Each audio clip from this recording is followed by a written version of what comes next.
Ini adalah WBCQ, menghadirkan radio World's Last Chance kepada Anda dari Monticello, Maine, Amerika Serikat.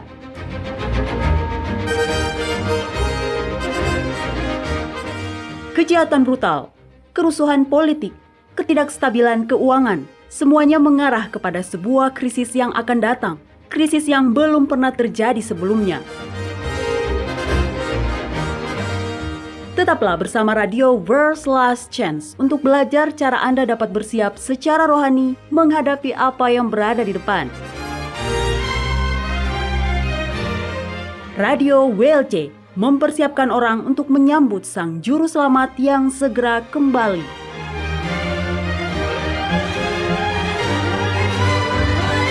Halo dan selamat bergabung di Radio World's Last Chance. Saya pembawa acara Anda, Mario Nugraha. Dan saya Doni Alexander. Terima kasih telah menjadikan kami bagian dari hari-hari Anda. Jika para pendengar sudah mendengarkan siaran-siaran kami sebelumnya, maka Anda tentu sudah tahu bahwa di WLC, kami lebih suka menggunakan nama pribadi Sang Pencipta, yaitu Yahwa atau Yah.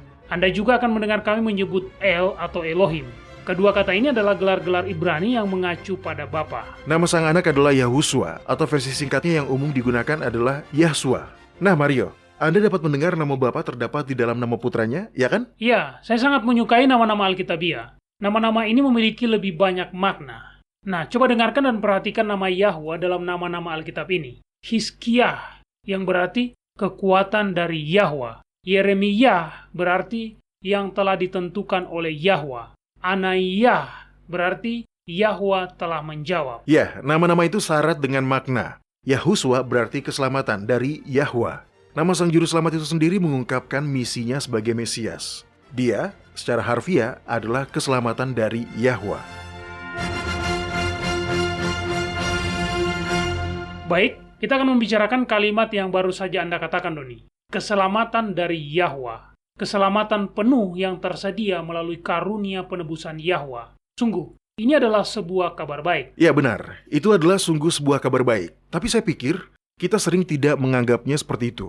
Kita memutarbalikannya di otak kita, menjadi sesuatu yang bukan lagi kabar baik. Kita cenderung melihat Injil sebagai sebuah nasihat yang baik, bukan kabar baik. Maksud Anda bagaimana, Doni? Oke, izinkan saya memberi Anda sebuah contoh sebagai ilustrasi.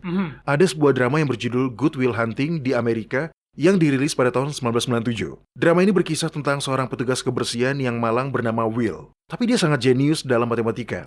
Ketika Will menjalani persidangan di pengadilan karena menyerang seorang petugas polisi, hakim setuju untuk menunda penuntutan jika Will, pertama, mau melakukan sesi konseling dengan seorang terapis. Dan kedua, mempelajari matematika tingkat lanjut dengan seorang profesor yang dihormati. Nah, karena Will dibesarkan dengan didikan yang sangat kasar, jadi meskipun dia mau mengikuti sesi terapi itu, namun dia memperlihatkan sikap curiga, marah, dan tertutup.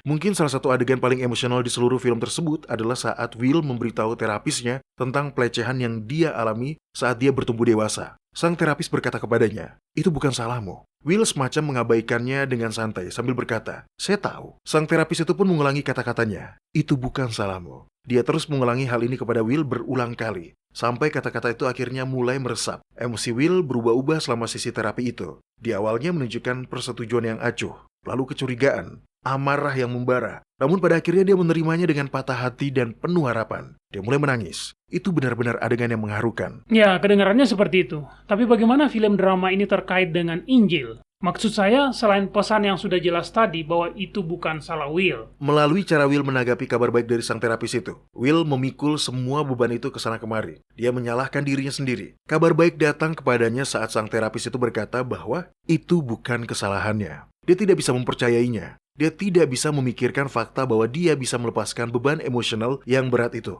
Bahwa itu bukan salahnya, dan tidak pernah menjadi salahnya. Namun terapis ini, seorang pria yang dia hormati, mengatakan hal yang sebenarnya bahwa itu bukan salahnya. Nah, saya melihat orang-orang Kristen bersikap dengan cara yang sama ini terhadap Injil. Dengan cara bagaimana, Doni? Injil adalah kabar baik. Faktanya, kata Injil sendiri diartikan sebagai pesan yang baik atau menyenangkan.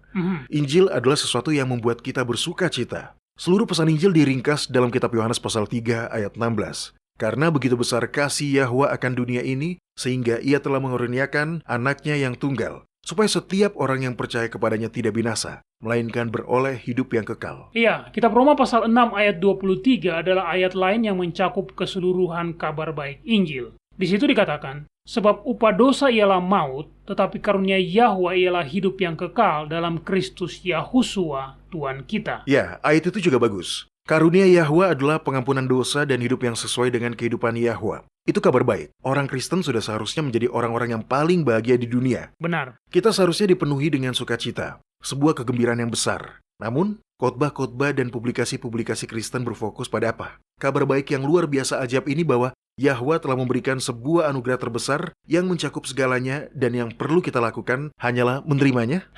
Sulit untuk mengiyakannya, Doni. Terlalu sering ini berfokus pada hal-hal kecil, seperti apa pakaian yang pantas untuk wanita Kristen yang saleh, apa yang harus kita tonton, apa yang sebaiknya tidak kita tonton, apa yang harus kita makan, apa yang tidak boleh kita makan. Dan semakin konservatif orang Kristen, maka Anda akan semakin banyak menemukan fokus-fokus seperti itu. Setidaknya begitulah pengalaman saya. Saya dibesarkan dalam keluarga Kristen yang sangat konservatif. Ya, saya tahu apa yang Anda bicarakan, Doni. Saya dan istri saya punya seorang sahabat yang berasal dari Argentina. Dia berkata bahwa ada seorang penatua di gereja lamanya yang akan berdiri di depan pintu gereja saat pertemuan jemaat dilakukan. Dan jika ada seorang wanita datang dan dia merasa bahwa wanita itu tidak mengenakan pakaian dalam, maka dia akan menyuruh wanita itu pulang. Dia tidak akan membiarkannya masuk. Ada serius, Mario? Ya, begitulah yang teman saya katakan. Dan pada suatu kali, ada seorang wanita yang berkunjung dari Brasil yang datang ke gereja itu. Dan pria itu yakin bahwa wanita ini tidak memakai pakaian dalam. Jadi sang penatua itu pun tidak mengizinkannya masuk. Jadi, apa yang wanita itu lakukan? Nah, wanita itu menaikkan roknya sehingga garis pinggangnya terlihat untuk membuktikan bahwa dia pada faktanya memakai stocking. Sahabat saya ini menceritakannya dengan rasa kagum sambil berkata bahwa para wanita Brasil sangat perkasa. Ya, saya rasa begitu. Ya, dan contoh yang nyeleneh ini menggambarkan maksud Anda tadi, Doni. Meskipun dengan cara yang lumayan ekstrim. Kita begitu fokus pada apa yang dilakukan orang Kristen lain. Apa yang mereka kenakan, apa yang mereka makan, apa yang tidak mereka lakukan, yang menurut kita seharusnya mereka lakukan, dan dengan melakukan itu semua, kita mengalihkan pandangan kita dari Kristus, dari Dia yang telah disalibkan. Dan ketika itu terjadi, kita telah kehilangan fokus kita, yang seharusnya menjadi fakta bahwa Yahwa telah menyediakan keselamatan yang lengkap dan penuh untuk setiap jiwa yang pernah dilahirkan. Mario dan para pendengar, coba perhatikan. Injil tidak berbicara tentang apa yang harus kita lakukan untuk mendapatkan keselamatan. Sebaliknya, Injil mengumumkan apa yang telah dicapai atas nama kita melalui pemberian anak Yahwa. Disitulah seharusnya fokus kita menetap. Selalu harus di situ. Baik, mari kita bicarakan hal ini lebih dalam. Mari tolong buka kitab Matius pasal 12 dan bacakan ayat 31 untuk kita. Oke. Ayat ini akan menjadi ayat pembuka yang baik dan sungguh menguatkan hati. Oke, saya sudah mendapatkannya. Di sini dikatakan, sebab itu aku berkata kepadamu, segala dosa dan hujat manusia akan diampuni, tetapi hujat terhadap Roh Kudus tidak akan diampuni. Segala dosa dan hujat manusia akan diampuni. Ini sungguh adalah sebuah kabar baik yang sangat kuat. Tidak peduli seberapa dalam Anda telah tenggelam. Tidak peduli berapa kali Anda telah gagal. Janjinya adalah, sekarang Yahusua telah mati untuk dosa-dosa Anda. Jadi setiap dosa dan hujatan Anda telah diampuni. Tunggu sebentar, Roni. Ayat ini tidak mengatakan semuanya. Ada pengecualian di ayat ini. Pengecualiannya adalah penghujatan terhadap Roh Yahwa. Bisakah Anda menjelaskannya sedikit? Bagaimana kita tahu bahwa kita tidak melakukan dosa yang tidak bisa diampuni itu? Apakah Anda masih merasa bersalah saat melakukan sesuatu yang Anda tahu salah? Ketika Anda bertengkar dengan istri Anda atau berselisih dengan anak-anak Anda, apakah itu membuat Anda merasa buruk? Ya, sudah tentu. Maka itu berarti Anda belum melakukan dosa yang tidak bisa diampuni.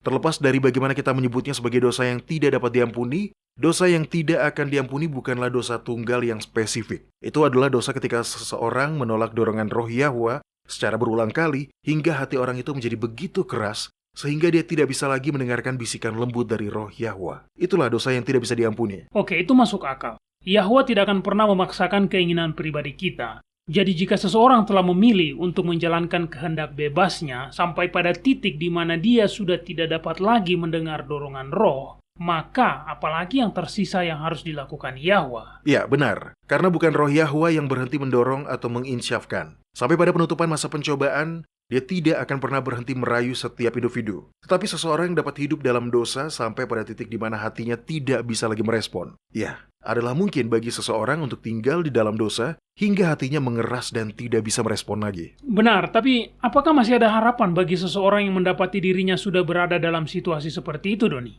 Anda tahu secara intelektual bahwa apa yang Anda lakukan itu salah, tetapi Anda telah melakukannya begitu lama sehingga rasa berdosa sudah tidak bisa lagi Anda rasakan. Tentu saja, saya tahu saya sudah mengutip banyak dari kitab Yeskiel pasal 36, tetapi itu karena pasal ini memang dengan gamblang telah menjelaskan pekerjaan Yahwa di dalam hati kita. Jadi tolong buka dan bacakan ayat 25-27, Mario. Apa yang dikatakan oleh ayat-ayat itu? Aku akan mencurahkan kepadamu air jernih yang akan mentahirkan kamu. Dari segala kenajisanmu dan dari semua berhala-berhalamu, aku akan mentahirkan kamu. Kamu akan kuberikan hati yang baru dan roh yang baru di dalam batinmu, dan aku akan menjauhkan dari tubuhmu hati yang keras, dan kuberikan kepadamu hati yang taat. Rohku akan kuberikan diam di dalam batinmu, dan aku akan membuat kamu hidup menurut segala ketetapanku, dan tetap berpegang pada peraturan-peraturanku dan melakukannya. Perhatikan, siapa yang melakukan pekerjaan di sini? Yahwa. Ya, benar. Yahwa lah yang melakukannya. Dia yang mencurahkan air jernih agar kita bisa menjadi tahir. Dia menyucikan kita. Dia yang menjauhkan, apa Mario? Hati yang keras. Ya, dan dia yang memberi kita hati yang baru, di mana dia kemudian menuliskan hukumnya. Dia yang melakukan ini. Benar, bahkan di ayat 29 dia mengatakan, Aku akan melepaskan kamu dari segala dosa kenajisanmu. Itulah kabar baik. Dan semuanya itu telah dikerjakan. Itu sudah selesai. Tidak ada yang tersisa untuk Anda kerjakan. Yahwa tidak akan memaksakan kehendak Anda. Jadi Anda perlu menerimanya. Tetapi semua hal yang harus dilakukan, telah dilakukan. Itu sudah selesai. Yahwa tidak meminta kita untuk membayar harga untuk kedua kalinya ketika kita menerima dengan iman kematian Yahusua atas nama kita. Baik Mario, siapkan Alkitab Anda. Saya ingin kita membacakan beberapa ayat. Bukalah kitab Kolose pasal 2. Di sini, Paulus menjelaskan bagaimana keselamatan bekerja melalui iman. Oke, saya baca dari ayat berapa, Doni? Tolong bacakan dari ayat 8. Hati-hatilah supaya jangan ada yang menawan kamu dengan filsafatnya yang kosong dan palsu, menurut ajaran turun-temurun dan roh-roh dunia, tetapi tidak menurut Kristus. Sebab dalam dialah berdiam secara jasmania seluruh kepenuhan keilahian, dan kamu telah dipenuhi di dalam dia. Dialah kepala semua pemerintah dan penguasa. Ya, tradisi dan filosofi buatan manusialah yang mengatakan bahwa Anda harus fokus pada apa yang Anda pakai, pada apa yang Anda makan, pada apa yang Anda lakukan, dan pada apa yang tidak Anda lakukan. Tapi itu semua adalah pengali-pengali yang berasal dari iblis. Benar. Kitab suci berkata bahwa kamu telah dipenuhi di dalam Kristus. Sekarang, saat ini juga, Anda telah dipenuhi di dalam Dia. Baik, Mario tolong bacakan ayat selanjutnya. Dalam dia kamu telah disunat, bukan dengan sunat yang dilakukan oleh manusia, tetapi dengan sunat Kristus, yang terdiri dari penanggalan akan tubuh yang berdosa, karena dengan dia kamu dikuburkan dalam baptisan, dan di dalam dia kamu turut dibangkitkan juga oleh kepercayaanmu kepada kerja kuasa Yahwa yang telah membangkitkan dia dari orang mati. Kamu juga, meskipun dahulu mati oleh pelanggaranmu dan oleh karena tidak disunat secara lahiria, telah dihidupkan Yahwa bersama-sama dengan dia, sesudah ia mengampuni segala pelanggaran kita dengan menghapuskan surat hutang yang oleh ketentuan-ketentuan hukum mendakwa dan mengancam kita. Dan itu ditiadakannya dengan memakukannya pada kayu salib. Ia telah melucuti pemerintah-pemerintah dan penguasa-penguasa, dan menjadikan mereka tontonan umum dalam kemenangannya atas mereka. Dengan kata lain, oleh iman, kematian Kristus telah disandangkan pada kita. Itulah yang digambarkan melalui baptisan. Saat kita dicelupkan di dalam air, kita mengalami kematian secara simbolis. Dan kemudian, kita keluar dari dalam air menuju hidup yang baru di dalam Yahusua. Sekali lagi, ini adalah sebuah kesepakatan yang sudah selesai. Yahwa telah membuat kita hidup bersama dengan Yahusua. Jadi, sekarang, upah dari kehidupan Yahusua yang tanpa dosa juga disandangkan pada kita. Inilah kabar baik. Ya, dan itu bukan sekedar nasihat yang baik. Jadi tidak dikatakan kepada kita bahwa karena Yahusua telah mati dan telah mengampuni dosa-dosa Anda, maka Anda perlu melakukan ini dan hal-hal yang lain untuk mempertahankan status keselamatan Anda. Tidak, itu benar-benar telah selesai di kayu salib, dan sekarang satu-satunya hal yang penting adalah bagaimana Anda akan menjawab pertanyaan ini. Apakah Anda mau menerimanya?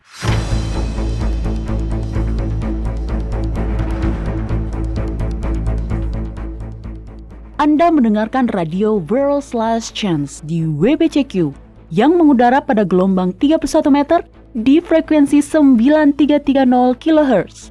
Radio World's Last Chance mempersiapkan orang untuk menyambut Sang Juru Selamat yang segera kembali.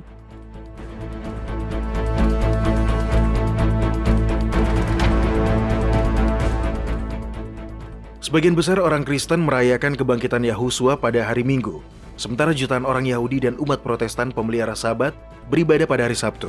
Tapi apakah Anda tahu alasannya? Sejarah, arkeologi, dan astronomi menegaskan bahwa baik hari Sabtu maupun hari Minggu tidak ada di dalam kalender Julian, kalender yang digunakan pada zaman Kristus. Konsekuensi dari fakta ini adalah sangat besar. Ini berarti bahwa Yahusua tidak mungkin dibangkitkan pada hari Minggu. Dan demikian pula hari Sabtu modern, itu sudah pasti bukan sahabat yang alkitabiah. Yahusua dibangkitkan pada hari pertama di sebuah minggu, tetapi hari itu bukan hari Minggu. Kebangkitan terjadi pada hari pertama dalam sebuah minggu dalam perhitungan kalender lunisolar Alkitab. Namun banyak orang Kristen telah mengabaikan fakta ini. Untuk mengetahui kapan perubahan hari ibadah yang luar biasa ini terjadi, buka worldslastchance.com. Klik pada ikon radio WLC, lalu pilih bahasa Indonesia dan gulir ke bawah. Carilah episode yang berjudul Tipu Daya Konstantin untuk mempelajari kapan perubahan hari ibadah umat Kristen terjadi. Episode yang berjudul Hari Sabtu bukanlah hari Sabat yang sebenarnya, dan orang-orang Yahudi mengetahuinya akan menjelaskan kapan dan mengapa umat Yahudi berhenti beribadah pada hari Sabat Alkitab. Pelajarilah fakta-fakta sejarah ini, karena hari di mana Anda beribadah itu adalah penting. World's Last Chance telah membuat lebih dari 1.500 video dokumenter dalam lebih dari 30 bahasa. Kunjungi situs kami di worldslastchance.com atau nonton videonya pada channel WLC di YouTube. Video-video dokumenter baru tentang berbagai topik penting terus dirilis sepanjang waktu. Mulailah menontonnya dan pelajarilah kebenaran selama Anda masih memiliki kesempatan di worldslastchance.com.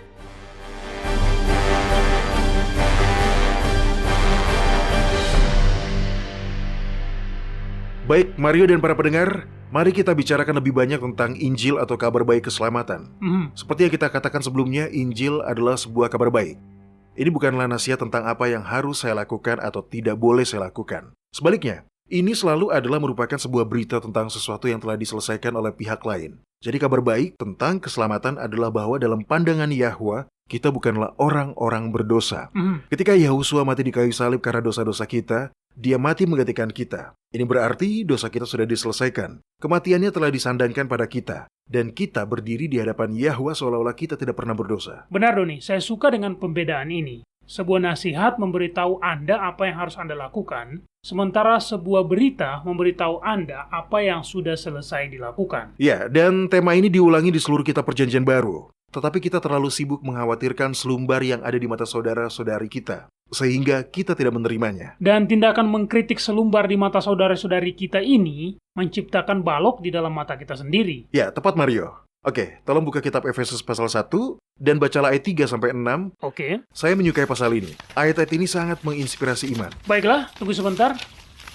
Nah, ini dia. Di sini dikatakan, terpujilah Eloa dan Bapa Tuhan kita Yahusua Kristus yang dalam Kristus telah mengaruniakan kepada kita segala berkat rohani di dalam surga. Sebab di dalam Yahusua, Bapa Yahwa telah memilih kita sebelum dunia dijadikan, supaya kita kudus dan tak bercacat di hadapannya. Dalam kasih, Yahwa telah menentukan kita dari semula melalui Yahusua Kristus untuk menjadi anak-anaknya, sesuai dengan kerelaan kehendaknya, supaya terpujilah kasih karunia-Nya yang mulia, yang olehnya Dia membuat kita telah diterima di dalam yang terkasih. Apakah Anda memperhatikan kalimat terakhir itu? Kita telah diterima di dalam yang terkasih. Benar. Lebih jauh, Paulus di ayat 3 mengatakan, Yahwa telah mengaruniakan kepada kita segala berkat rohani. Ini adalah sebuah anugerah. Ya, itu poin yang bagus, Doni. Kamus tua saya memiliki definisi yang menarik untuk kata berkat. Dengarkan ini. Di sini dikatakan, bagi orang-orang Yahudi, sebuah berkat adalah sebuah hadiah, sebuah pemberian. Biasanya disertai dengan doa yang baik demi kesejahteraan si pemberi, atau itu diberikan sebagai sarana untuk meningkatkan kebahagiaan. Nah, Doni, Ya, begitulah berkat dari Yahwa. Itu adalah sebuah pemberian. ya, itu sejalan dengan kabar baik Injil.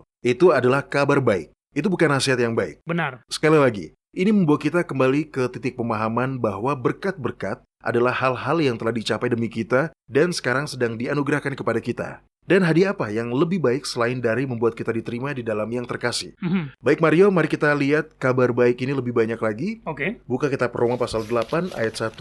Jika kita memfokuskan pikiran kita pada kabar baik ini, maka kita tidak akan memiliki keinginan atau kecenderungan untuk mencari kesalahan dalam perjalanan rohani orang lain. Benar, saya suka ini. Di sini dikatakan, demikianlah sekarang tidak ada penghukuman bagi mereka yang ada di dalam Kristus Yahushua, yaitu mereka yang tidak hidup menurut daging, tetapi menurut roh. Tidak ada penghukuman. Mungkin Anda telah berjuang untuk mengatasi beberapa keinginan rahasia atau beberapa dosa tersembunyi dan tidak peduli berapa kali Anda telah mencoba untuk mengatasinya. Anda tetap jatuh ke dalam dosa tersebut berulang kali. Ya, saya pikir kita semua memiliki area seperti itu dalam kehidupan kita. Jadi, hanya masalah waktu saja saat kita sudah terlalu lelah atau terlalu stres, dan kita pun akhirnya menjadi mangsa empuk godaan setan. Dan ketika itu terjadi, rasa bersalah yang Anda rasakan akan sangat besar. Anda mulai merasa bahwa sepertinya Anda tidak bisa lagi datang kepada Yahwa dan meminta pengampunannya. Kemudian setan merayap masuk dan menyarankan Anda agar tidak kembali dan meminta pengampunan sampai Anda membuat diri Anda menjadi lebih baik. Ya, dan itu mustahil. Kita tidak bisa membuat diri kita menjadi lebih baik dengan usaha kita sendiri. Ya, memang tidak bisa Mario. Tetapi ketika kita jatuh berulang kali, lagi dan kita mudah untuk merasa sangat malu, maka kita akan menjauh dari satu-satunya pribadi. Pribadi yang dapat menolong kita yaitu Yahwa. Dia tidak menghukum kita. Tidak peduli berapa kali Anda telah bertobat, hanya untuk jatuh kembali. Dia tetap tidak menghukum. Nah Mario, apa yang Yahushua katakan kepada seorang perempuan yang tertangkap basah melakukan perzinahan? Aku pun tidak menghukum engkau. Ya, benar. Dia tidak menghukum kita. Itu adalah sebuah hadiah, sebuah anugerah, dan itu kabar baik. Ya, saya tahu apa yang Anda maksud terkait perasaan itu, Doni. Kita merasa harus menjauh dari Yahwa sampai kita bisa, entah bagaimana, membuktikan betapa menyesalnya kita dengan cara berhenti berbuat dosa. Tapi itu konyol. Adalah mustahil bagi siapapun dari kita untuk dapat membuat diri kita menjadi lebih baik dengan jalan menjauh dari Dia. Ya, penerimaan adalah sebuah hadiah yang luar biasa. Betul. Ada satu ayat yang benar-benar menguatkan saya ketika setan menggoda saya untuk berpikir bahwa saya tidak bisa lagi kembali karena saya telah jatuh terlalu dalam. Ayat itu berasal dari kitab Mazmur pasal 103 ayat 14. Di situ dikatakan, karena dia sendiri tahu kita ini apa, dia ingat bahwa kita ini debu. Ya. Nah, Doni dan para pendengar, saya pikir terlalu sering kita jauh lebih keras pada diri kita sendiri daripada Yahwa. Dan kita pasti lebih keras lagi pada orang lain. Dengan merendahkan orang lain, menghakimi dan mengkritik mereka, kita membuat diri kita terlihat lebih baik di mata kita sendiri. Tetapi itu tidak perlu, karena Yahwa sudah mengetahui kelemahan dan dosa-dosa kita. Dia ingat bahwa kita adalah debu. Itu sebuah ayat yang sangat bagus. Ayat itu dipenuhi dengan pengharapan. Mario, ada baiknya Anda membaca ayat yang lain dalam pasal ini. Tolong mulai dari ayat 8 dan bacakan sampai ayat 17. Oke. Para pendengar, jika ada di antara Anda yang pernah merasakan perasaan enggan kembali saat Anda telah jatuh terlalu dalam, atau merasa bahwa dosa-dosa Anda telah menjauhkan Anda dari Yahwa, maka ayat-ayat ini adalah untuk Anda. Kitab Mazmur pasal 103. Tandailah pasal ini dalam Alkitab Anda para pendengar. Mario? Oke, di sini dikatakan, Yahwa adalah penyayang dan pengasih, panjang sabar dan berlimpah kasih setia. Tidak selalu ia menuntut, dan tidak untuk selama-lamanya ia mendendam. Tidak dilakukannya kepada kita setimpal dengan dosa kita, dan tidak dibalasnya kepada kita setimpal dengan kesalahan kita. Tetapi setinggi langit di atas bumi, demikian besarnya kasih setianya atas orang-orang yang takut akan Dia. Sejauh timur dari barat, demikian dijauhkannya daripada kita pelanggaran kita. Seperti Bapa sayang kepada anak-anaknya, demikian Yahwa sayang kepada orang-orang yang takut akan Dia. Sebab Dia sendiri tahu apa kita. Dia ingat bahwa kita ini debu. Adapun manusia hari-harinya seperti rumput, seperti bunga di padang, demikianlah ia berbunga. Apabila angin melintasinya, maka ia tidak ada lagi, dan tempatnya tidak mengenalnya lagi. Tetapi kasih Yahwa dari selama-lamanya sampai selama-lamanya atas orang-orang yang takut akan Dia, dan keadilannya bagi anak cucu. Jika Anda enggan kembali karena merasa telah jatuh terlalu dalam, sadarilah bahwa itu adalah kebohongan setan. Yahwa ingin Anda datang kepadanya. Sekarang juga, apa adanya Anda. Itulah kabar baik tentang keselamatan. Itulah Injil keselamatan. Benar, dan masih ada ayat lain yang serupa dengan ini. Tunggu, saya buka dulu. Ayat ini ada di kitab Mika, pasal 6. Oh bukan, pasal 7, ayat 18 dan 19. Dengarkan ini. Di sini dikatakan, siapakah Eloa seperti engkau yang mengampuni dosa dan yang memaafkan pelanggaran dari sisa-sisa miliknya sendiri, yang tidak bertahan dalam murkanya untuk seterusnya, melainkan berkenan kepada kasih setia. Dia akan kembali menyayangi kita dan menghapuskan kesalahan-kesalahan kita, serta melemparkan segala dosa kita ke dalam tubir-tubir laut. Dan ketika dia melemparkan dosa-dosa kita ke dalam tubir-tubir laut, dia memasang tanda yang berbunyi, dilarang memancing. Iya, karena semua yang Yahwa tuntut dari kita agar dapat diselamatkan, semuanya, sampai ke detail yang paling kecil, telah diselesaikan dalam pribadi anaknya, Yahuswa. Benar. Kita tahu bahwa kematian Yahuswa telah menutupi dosa-dosa masa lalu kita. Dan umat Kristen di seluruh dunia menyanyikan lagu pujian tentang pengampunan Yahwa. Dan juga lagu tentang kuasa dalam darah Sang Juru Selamat. Dan itu tentu adalah kabar baik. Tetapi itu belum semuanya. Upah dari jasa darah Yahuswa telah menutupi dosa-dosa kita. Dan kita dapat berdiri di hadapan Yahwa seolah-olah kita tidak pernah berdosa. Tetapi upah dari kehidupannya yang tanpa dosa juga telah disandangkan pada kita. Jadi ketika Yahwa melihat kita, dia melihat sebuah kehidupan dengan ketatan yang sempurna. Benar, dan itulah yang dimaksud Paulus dalam kitab Efesus pasal 6 ayat 1. Ketika dia berkata bahwa kita telah diterima di dalam yang terkasih. Tepat, kesempurnaan karakter Kristus disandangkan pada kita saat ini. Ketaatannya yang sempurna, dikopi dan ditempelkan pada kita. Mario dan para pendengar, ingatlah hal ini. Anda tidak harus mencoba dan mendamaikan diri Anda dengan Yahwa. Dia sudah melakukannya untuk Anda. Mari kita lihat kitab Roma pasal 5. Tolong buka dan baca ayat 6-11. Mario, ayat-ayat ini menjelaskannya dengan indah. Karena waktu kita masih lemah, Kristus telah mati untuk kita orang-orang durhaka pada waktu yang ditentukan oleh Yahwa. Sebab tidak mudah orang mau mati untuk orang yang benar, tetapi mungkin untuk orang yang baik ada orang yang berani mati. Akan tetapi Yahwa menunjukkan kasih-Nya kepada kita, oleh karena Kristus telah mati untuk kita ketika kita masih berdosa. Lebih-lebih, karena kita sekarang telah dibenarkan oleh darah-Nya, kita pasti akan diselamatkan dari murka Yahwa. Sebab jikalau kita, ketika masih seteru, diperdamaikan dengan Yahwa oleh kematian anaknya, lebih-lebih kita yang sekarang telah diperdamaikan, pasti akan diselamatkan oleh hidupnya. Dan bukan hanya itu saja, kita malah bermegah dalam Yahwa melalui Yahuswa Kristus Tuhan kita, sebab oleh Dia kita telah menerima pendamaian itu. Ini adalah ayat-ayat yang penting. Ayat-ayat ini menjelaskan bahwa karunia keselamatan, pendamaian yang telah dilakukan di dalamnya termasuk menyandangkan kehidupan Kristus yang tanpa dosa pada diri kita juga. Iya, jadi kita tidak hanya berdiri di hadapan Yahwa dalam kondisi kosong,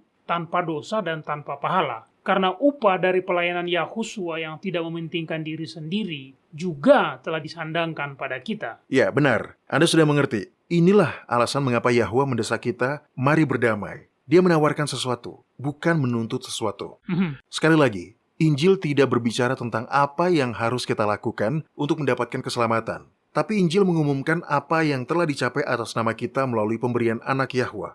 Begitu kita memahami konsep ini, kita akan berhenti membandingkan diri kita dengan orang lain dan tetap fokus pada Kristus, pembuat dan penyempurna iman kita. Benar, dan saya perhatikan pada diri saya sendiri, pemahaman pada hal ini memberikan efek melunakkan hati saya. Ketika kita berhenti memandang Yahwa sebagai pendisiplin yang keras, yang menunjuk-nunjuk dengan jarinya pada kita, dan sebaliknya, kita mulai melihatnya sebagai Bapa yang penuh kasih, dengan lengan yang terbuka lebar, tatapan lembut yang penuh kasih. Itu meluluhkan hati kita yang keras dan selalu memberontak.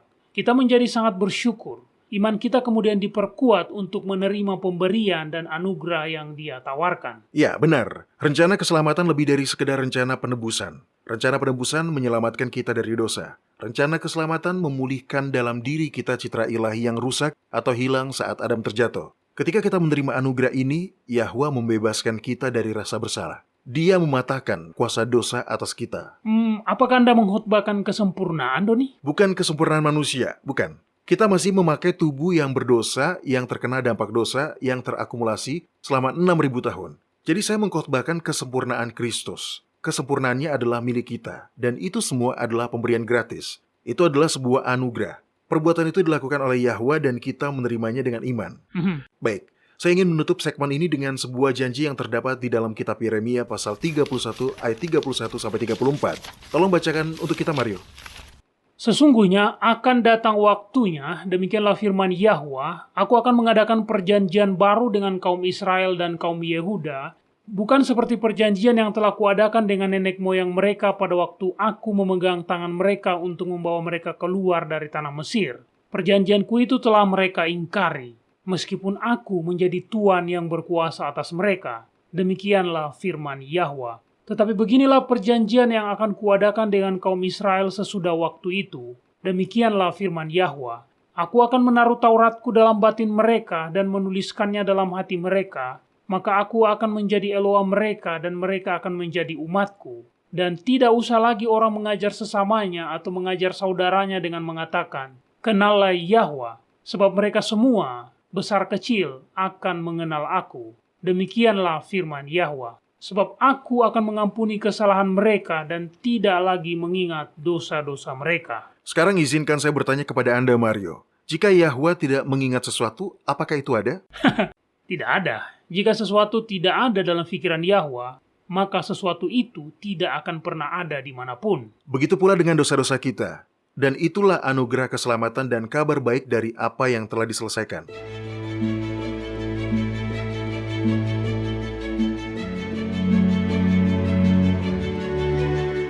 Anda mendengarkan radio World's Last Chance di WBCQ yang mengudara pada gelombang 31 meter di frekuensi 9330 kHz. Radio World's Last Chance mempersiapkan orang untuk menyambut Sang Juru Selamat yang segera kembali.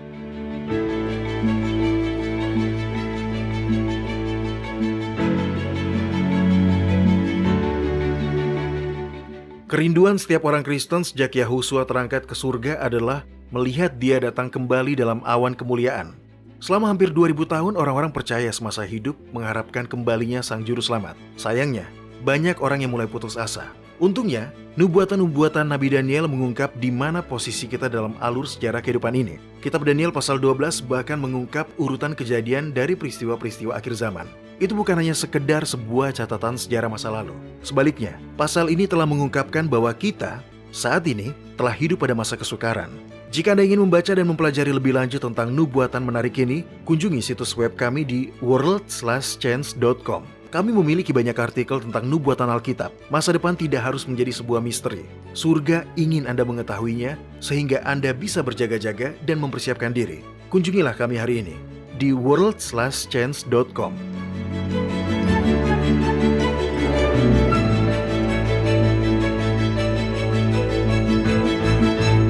Jika Anda sudah berkomitmen untuk beribadah kepada Yahwa pada hari Sabat kudusnya yang ditentukan dengan kalender lunisolarnya yang ditetapkan pada masa penciptaan, World's Last Chance memiliki aplikasi yang dapat Anda gunakan baik di komputer maupun di smartphone Anda. Aplikasi kalender lunisolar WLC telah dirancang untuk memenuhi kebutuhan para pemelihara Sabat lunar di seluruh dunia. Kunjungilah website kami di worldslastchance.com. dan mulailah menggunakannya hari ini. Anda dapat mengaksesnya secara online dan mengunduhnya ke perangkat Anda atau bahkan memasangnya di website Anda sendiri. Aplikasi kalender lunisolar WLC adalah sebuah bahan yang sangat baik bagi semua orang yang berkomitmen untuk menghormati hari-hari raya Yahwa.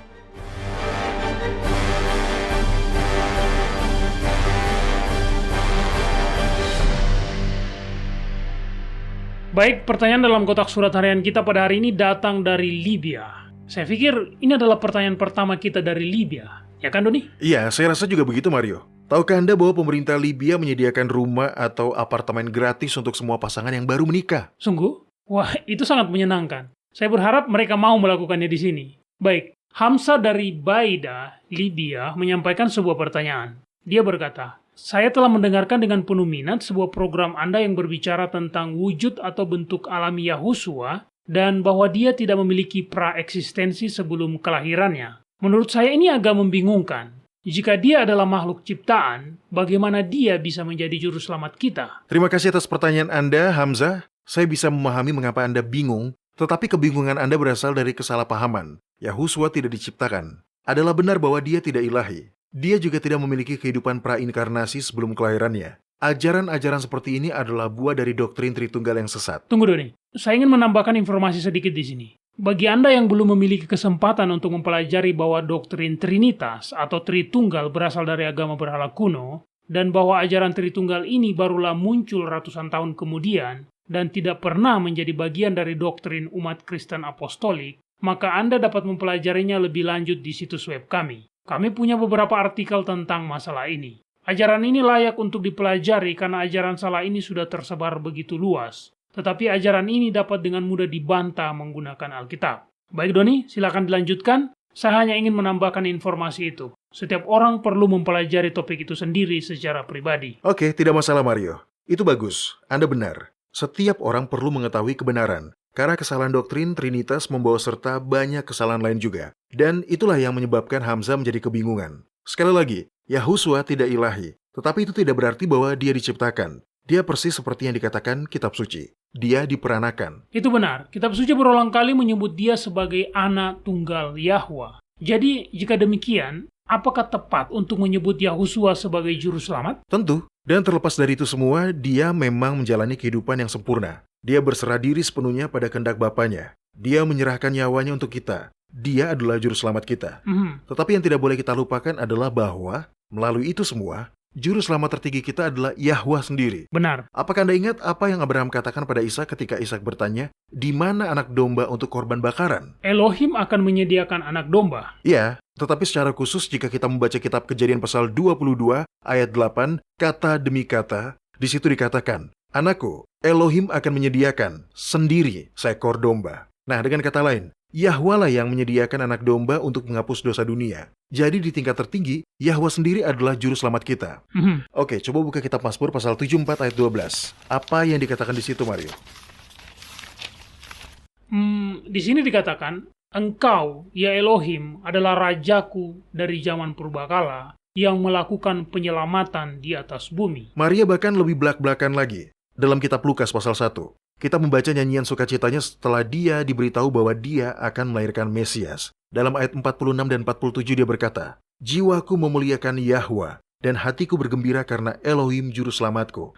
Oke Mario, sekarang buka kitab 2 Samuel pasal 22, dan baca ayat 47.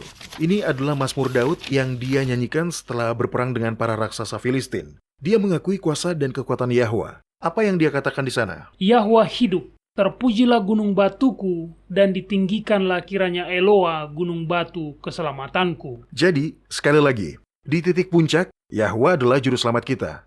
Yahusua sepenuhnya manusia, tetapi dia tidak jatuh ke dalam dosa. Dia sama seperti Adam sebelum kejatuhan, dan dia diperanakan. Dia adalah anak tunggal Yahwa. Itu indah. Itu perbedaan penting yang cenderung kita abaikan. Baiklah, pertanyaan nomor berikutnya. Paula di Malaga, Spanyol, mengirimkan pertanyaan. Saya belum pernah mendengar tentang Malaga. Betulkah?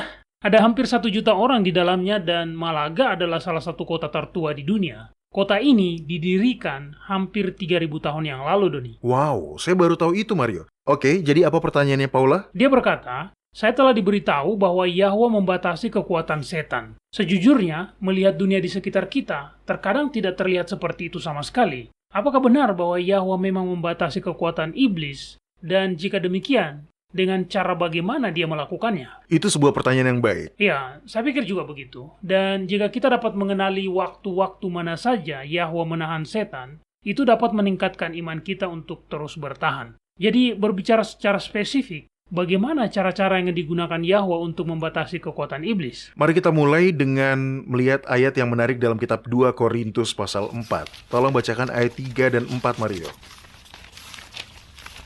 Baik, di sini dikatakan, jika Injil yang kami beritakan masih tertutup juga, maka ia tertutup untuk mereka yang akan binasa, yaitu orang-orang yang tidak percaya, yang pikirannya telah dibutakan oleh ilah zaman ini, sehingga mereka tidak melihat cahaya Injil tentang kemuliaan Kristus yang adalah gambaran Yahwa.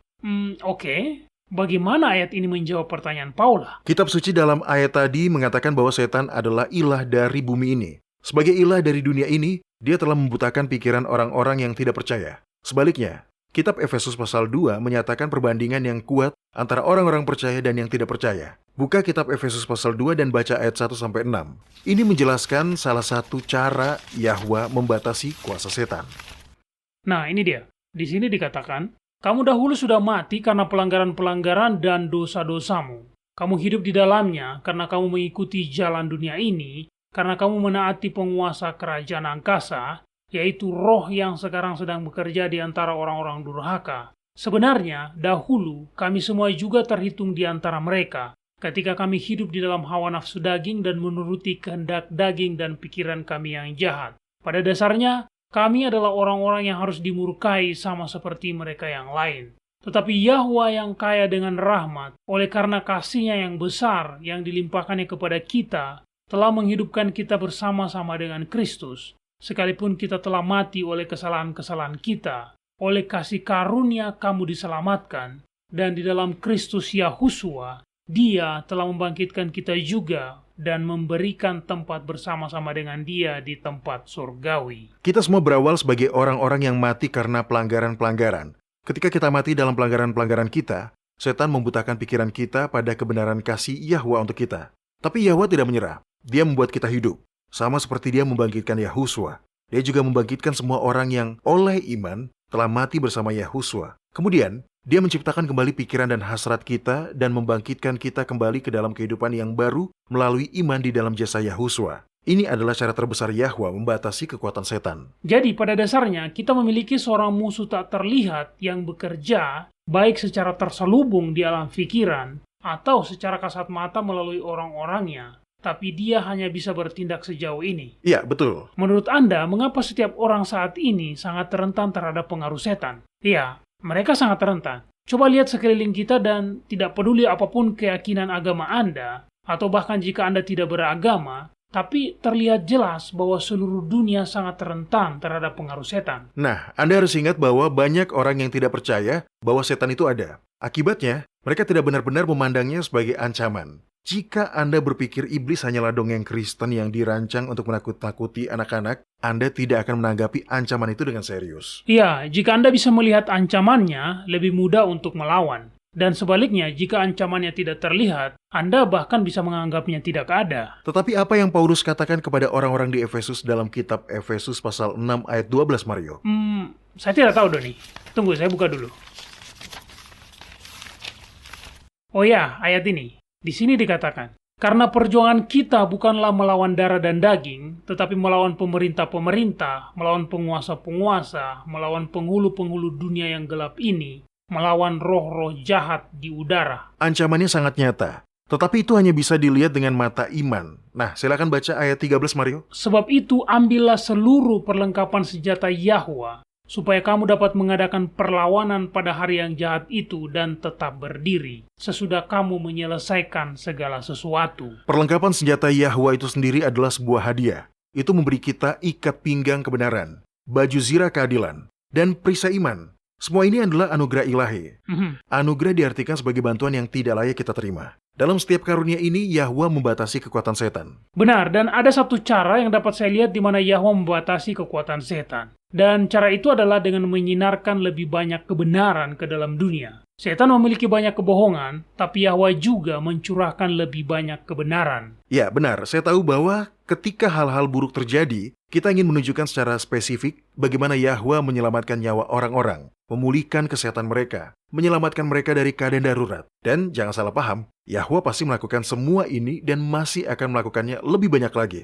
Tetapi cara terbesar Dia dalam membatasi kekuatan jahat adalah dengan menghancurkan kekuatan setan atas individu tersebut. Nah, kita hidup di akhir zaman. Pesan untuk orang-orang di Laodikia adalah juga berlaku untuk kita. Kita celaka, dan sengsara, dan miskin, dan buta, dan telanjang. Kita membutuhkan segalanya. Jadi bagaimana bunyi undangan Yahwa? Aku menasihatkan engkau supaya engkau membeli daripadaku emas yang telah dimurnikan dalam api, agar engkau menjadi kaya, dan juga pakaian putih supaya engkau memakainya, agar jangan kelihatan ketelanjanganmu yang memalukan, dan lagi minyak untuk melumas matamu supaya engkau dapat melihat. Ketika kita menerima undangan untuk membeli emas yang telah dimurnikan dalam api, yaitu iman Kristus yang telah dicoba sampai di tingkat tertinggi, ketika kita menerima pakaian putih dari kebenaran Yahusua yang memampukan kita untuk berdiri di hadapan Yahwa seolah-olah kita tidak pernah berdosa, ketika kita menerima minyak untuk melumas mata kita yang merupakan karunia untuk memahami hal-hal rohani, maka kekuatan setan tidak hanya terbatas,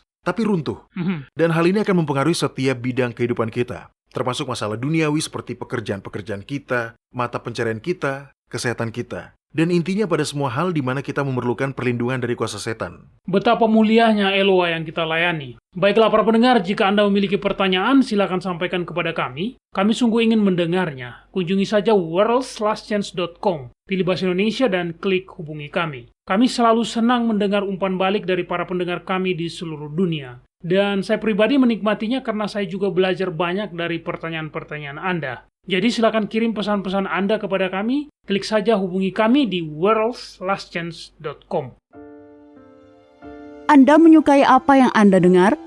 Kunjungi situs kami di worldslastchance.com untuk mendengarkan episode-episode lain dari program radio kami. Radio World's Last Chance mempersiapkan orang untuk menyambut Sang Juru Selamat yang segera kembali.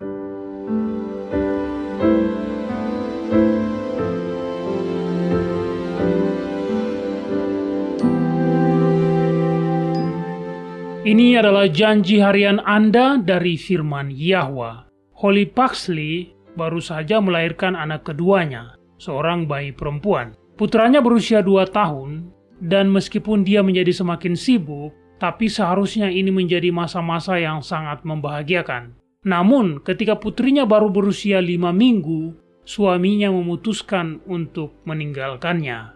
Kemanapun Holly pergi, orang-orang memujinya karena dia memiliki seorang bayi yang cantik. Mereka kagum dengan badan bayinya yang besar dan mereka berpendapat bahwa bayinya pasti makan dengan sangat banyak. Namun, Holly merasa ada yang tidak beres. Dia pun kemudian membuat janji temu dengan seorang dokter anak yang baru. Setelah menjalani pemeriksaan, dokter itu mengejutkannya dengan pertanyaan yang menghancurkan hatinya.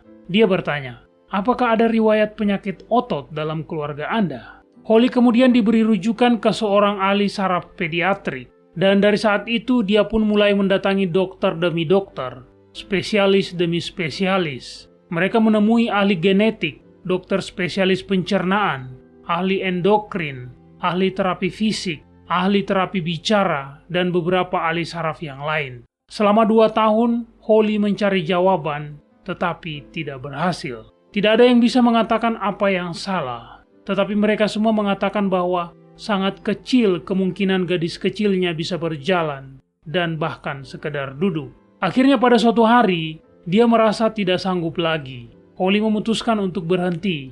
Dia sudah mencari jawaban kemana-mana. Dia sudah membawa bayinya ke dokter demi dokter, menjalani tes demi tes, tapi tak ada satupun yang memberi mereka jawaban. Jadi begitulah, dia sudah melakukan semuanya. Dia sudah selesai. Jadi, sambil duduk di mobilnya di tempat parkir seorang dokter yang lain yang baru saja mereka datangi, dia memutuskan untuk melakukan sesuatu yang baru. Dia membuat pilihan untuk sepenuhnya mempercayai Yahwa terkait gadis kecilnya. Dia akan menyerahkan seluruh situasi yang menyakitkan dan penuh tekanan itu kepadanya, dan percaya kepadanya apapun hasilnya. Dia menundukkan kepalanya dalam doa. "Bapa," dia berkata, "aku menyerahkan gadis kecilku kepadamu. Tolong kasihani dia dan sembuhkan dia. Biarlah kehendak-Mu yang terjadi karena saya tidak bisa memulihkannya dengan kemampuanku sendiri." Dalam beberapa hari, anak tersebut mulai menunjukkan perkembangan. Kemudian dia mulai belajar duduk. Hanya dalam waktu 6 minggu, gadis kecilnya telah belajar berdiri, walaupun masih dibantu. Sebulan kemudian, dia bisa berdiri sendiri. Pada saat dia berusia 4 tahun, perkembangannya sudah sama dengan perkembangan anak-anak seusianya yang lain.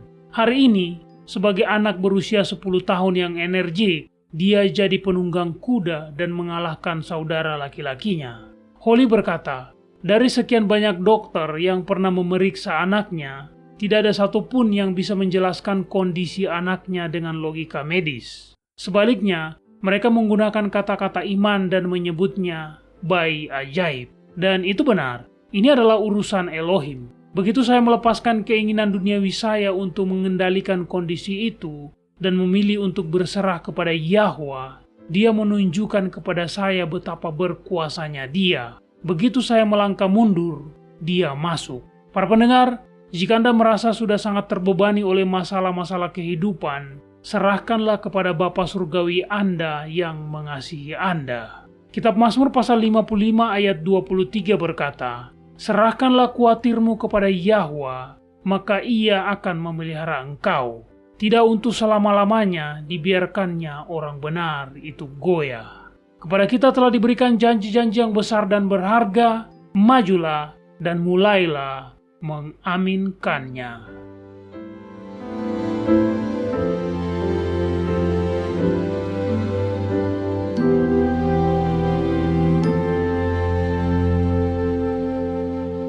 World's Last Chance berdedikasi untuk mempersiapkan orang menyambut Sang Juru Selamat yang segera kembali. Acara siaran radio harian kami tersedia dalam 7 bahasa berbeda dari seluruh dunia dan masih banyak bahasa-bahasa lain lagi yang akan mengudara. Video-video dan artikel-artikel kami telah diterjemahkan ke dalam lebih dari 30 bahasa berbeda. Dan kami tidak hanya fokus pada salah satu poin pengajaran. Kami bersedia untuk bekerja sama dengan surga untuk membawa semua kebenaran ke dunia. Artikel-artikel dan video-video kami mencakup berbagai topik-topik penting pada pertumbuhan dan pembangunan dari perjalanan kekristenan. Kami menghadirkan materi yang mencakup kesalehan praktis di dalam kehidupan sehari-hari, doktrin Alkitabiah yang benar-benar hanya didasarkan pada firman Yahwa, kalender Sang Pencipta, dan nubuatan akhir zaman yang penting untuk Anda ketahui. Kami bahkan membahas berbagai macam angin pengajaran yang palsu yang telah digunakan oleh setan untuk menipu banyak orang, dan mengungkapkan mengapa itu salah dan apa yang benar berdasarkan Alkitab. Kunjungilah kami hari ini di worldslastchance.com. Pelajarilah kebenaran di hari-hari terakhir ini.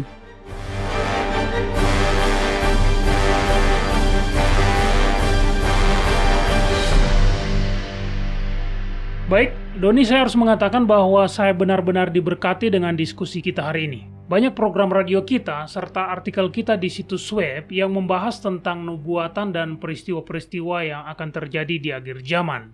Saya tumbuh besar mendengarnya karena ibu saya sangat menyukai nubuatan dan dia mau mengajari kami anak-anaknya. Terus terang, dan ini yang menjadi masalahnya, saya selalu menganggap nubuatan-nubuatan itu agak menakutkan. Begitu banyak hal buruk yang akan terjadi. Begitu banyak orang yang akan mati dalam 7 tula terakhir, dan meskipun hari ini pemahaman saya tentang nubuatan telah berkembang dalam beberapa tahun terakhir, nubuatan masih menggambarkan hari-hari yang suram di masa depan. Ya, benar Mario. Nubuatan menakutkan bagi banyak orang. Tapi ya, mau bagaimana lagi Mario? Kita sedang berbicara tentang akhir dunia, hari kiamat. Benar, Doni. Tapi Anda mengatakan sesuatu sebelumnya yang membuat saya memahami topik ini secara utuh. Anda berkata, Injil tidak berbicara tentang apa yang harus kita lakukan untuk mendapatkan keselamatan, tapi Injil mengumumkan apa yang telah dicapai atas nama kita melalui pemberian anak Yahwa. Ya, betul sekali. Nah sekarang, dengan pemahaman itu, hari-hari ke depan tidak akan menakutkan lagi. Saya jadi teringat dengan salah satu ayat Alkitab favorit saya.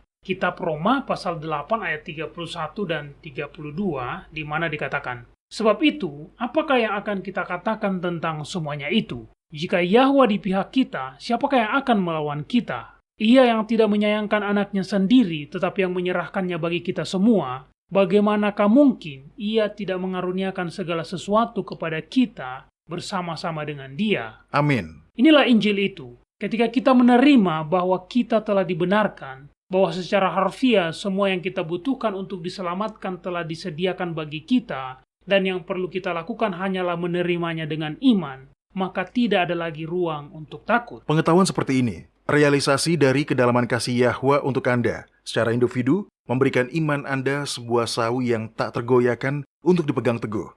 Jadi, Anda benar Mario. Baik dalam hal pengampunan dosa masa lalu, kemenangan atas godaan saat ini, atau bahaya fisik atau rohani di hari-hari mendatang, di dalam semua itu, Anda dapat mempercayai Yahwa untuk menolong Anda. Mario dan para pendengar, Dia tidak akan mengorbankan putranya sendiri. Dia tidak akan menjalankan seluruh rencana penebusan yang mahal ini jika Dia tidak bersedia melakukan apapun yang diperlukan untuk membuat Anda melewati semua rintangan yang ada di depan. Benar, begitulah yang saya pikirkan hari ini. Karena jujur saja, ya, hari-hari mendatang penuh bahaya. Ada banyak bahaya secara fisik, kelaparan, dan minimnya pasokan air minum di bawah sangkakala pertama dan kedua. Ditambah penyakit sampar dan penyakit yang menyertai kelaparan dan kehausan. Benar, dan nubuatan mengungkapkan bahwa akan ada gempa bumi, asteroid, dan seterusnya. Kemudian tentu saja ada invasi iblis yang dinubuatkan dalam kitab Wahyu pasal 9. Itu adalah beberapa masalah berat. Setan menyamar menjadi alien. Paus dipromosikan untuk mewakili bangsa-bangsa di bumi dalam pembicaraan damai dengan apa yang disebut alien itu. Dan itu belum semuanya. Dalam keadaan seperti itu, Anda juga akan menghadapi pemaksaan tanda binatang yang bahkan akan dilakukan dengan ancaman kematian.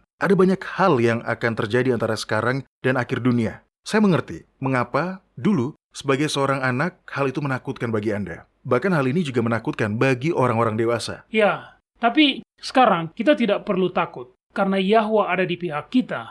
Kita tidak perlu takut dibunuh. Kita bahkan tidak perlu takut dengan tipuan akhir zaman dari setan. Walaupun kita tahu itu akan menjadi sangat buruk. Ketika kita menerima anugerah keselamatan Yahwa, kita memiliki perlindungannya, baik secara fisik dan yang jauh lebih penting secara rohani. Hari-hari ke depan akan suram, tapi kita tidak perlu takut karena Yahwa menjaga kita. Ya, benar Mario. Oh iya, Anda masih membuka kitab Roma pasal 8? Ya. Oke, tolong bacakan ayat-ayat yang tersisa Mario. Baiklah, saya akan memulai sedikit lebih awal di pasal ini, mulai dari ayat 26.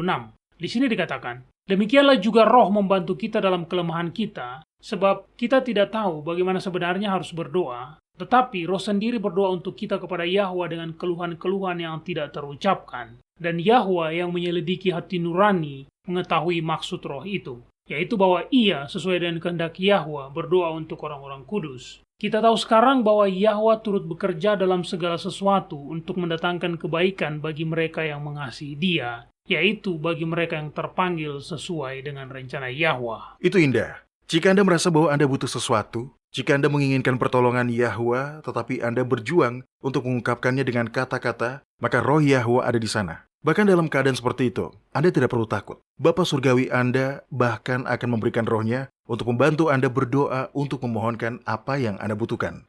Baik, sekarang kita lanjutkan pada inti masalahnya. Silakan baca selanjutnya, Mario. Inilah yang kita semua perlu ingat. Sebab itu, apakah yang akan kita katakan tentang semuanya itu? Jika Yahwa di pihak kita, siapakah yang akan melawan kita? Dia yang tidak menyayangkan anaknya sendiri, tetapi yang menyerahkannya bagi kita semua. Bagaimanakah mungkin ia tidak mengaruniakan segala sesuatu kepada kita bersama-sama dengan Dia? Siapakah yang akan memisahkan kita dari kasih Kristus? Penindasan, atau kesesakan, atau penganiayaan, atau kelaparan, atau ketelanjangan, atau bahaya, atau pedang? Tapi dalam semuanya itu, kita lebih daripada orang-orang yang menang, oleh Dia yang telah mengasihi kita. Sebab aku yakin bahwa baik maut maupun hidup, baik malaikat-malaikat maupun pemerintah-pemerintah, baik yang ada sekarang maupun yang akan datang, atau kuasa-kuasa, baik yang ada di atas maupun yang ada di bawah, atau sesuatu makhluk lain, tidak akan dapat memisahkan kita dari kasih Yahwa yang ada dalam Kristus Yahusua, Tuhan kita. Para pendengar, apapun yang Anda butuhkan,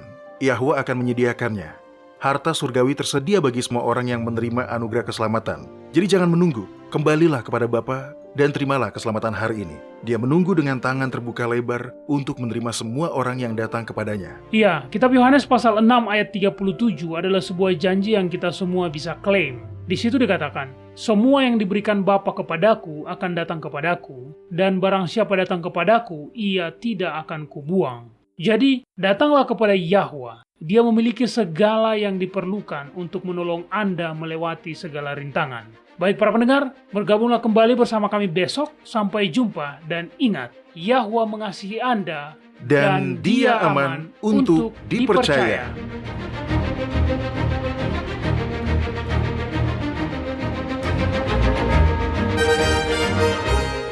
Anda baru saja mendengarkan Radio WLC. Program ini serta episode Radio WLC yang lain tersedia untuk Anda unduh di situs kami. Sangat baik untuk dibagikan pada para sahabat Anda yang mempelajari Alkitab. Ini juga sumber yang bagus bagi orang-orang yang beribadah kepada Yahwa sendirian atau di rumah. Jika Anda ingin mendengarkan program Radio WLC, kunjungi situs kami di worldslastchance.com. Klik ikon Radio WLC di bagian kanan atas beranda. Di sini Anda dapat mengunduh episode dalam bahasa pilihan Anda. Tersedia juga artikel dan video dalam berbagai bahasa. Bergabunglah bersama kami besok untuk menerima berbagai pesan kebenaran lain di WBCQ yang mengudara pada gelombang 31 meter di frekuensi 9330 kHz. Radio World's Last Chance mempersiapkan orang untuk menyambut Sang Juru Selamat yang segera kembali.